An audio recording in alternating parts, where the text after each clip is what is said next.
Ada satu hal ketika aku ngelihat ada satu menteri yang terus bilang bahwasanya kita itu bangga banget dia bisa impor gitu kan ya dari luar. Dan ketika kemarin ketika perang dagangnya Amerika, Indonesia tuh negosiasi tapi nambah persentasenya gitu kan ya.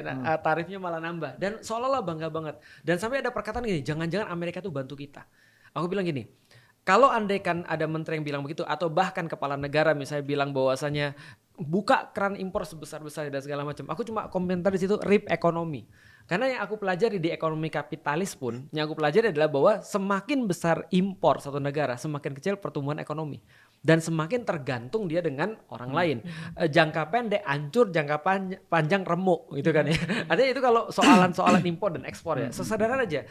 Neraca ekspor impor itu harusnya lebih besar ekspor daripada impor. Maka dia cuan kalau bahasa kita kan gitu kan ya. Kalau enggak kan ambiar mas, amsyong kan gitu kan ya. Nah itu cara berpikir itu aja udah problematis sih menurutku.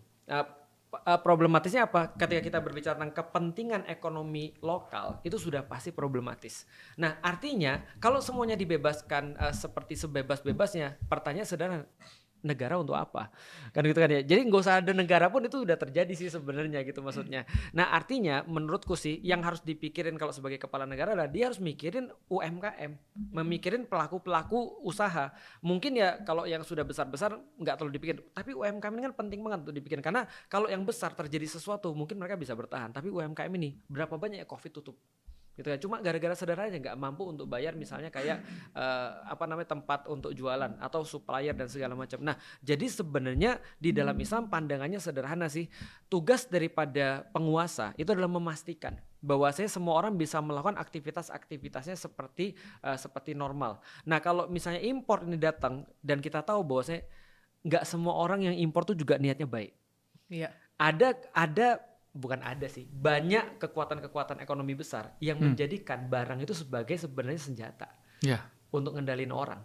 Pinjaman tuh sebagai senjata untuk ngendalin satu negeri dan itu sudah banyak lah contohnya. Gara-gara pinjaman jembatan terus tiba-tiba mata uangnya jadi berubah gitu kan ya. Gara-gara ketergantungan terhadap satu barang lantas jadi berubah. Maka wajar ketika Rusia pada zaman dulu mereka bilang apa? Kita belum bisa buat traktor, jangan pakai traktor. Kenapa? Yang perlu kita lakukan adalah punya makan, bukan punya traktor. Nah karena sekedar itu aja, artinya nggak usah bicara Islam. Orang-orang yang cuma mikir normal aja, ketergantungan tuh pasti buruk. Dependensi itu adalah pasti sesuatu yang buruk. Nah kita ini sekarang menjadikan dependensi ini sebagai sebuah kebanggaan. Menurutku sih di dalam Islam juga nggak ada sih. Contoh misalnya ya, Rasulullah itu pernah nggak dalam tanda kutip mengimpor? Jawabannya adalah pernah, mengimpor teknologi juga pernah karena menyuruh untuk belajar pada orang-orang Rusia. Lalu kemudian apakah pernah juga untuk mengimpor misalnya bahan makanan? Pernah gitu kan ya, untuk mengimpor bahan makanan ketika memang paceklik didatangkan dari luar. Tapi pertanyaan sederhana, apakah itu untuk dependensi? Jawabannya tidak. Justru itu dilakukan untuk tidak tergantung dengan orang lain sebenarnya. Maka yang pertama kali di luar adalah self-suffice dulu. Yaitu sederhananya seperti itu sih sebenarnya. Ini menarik.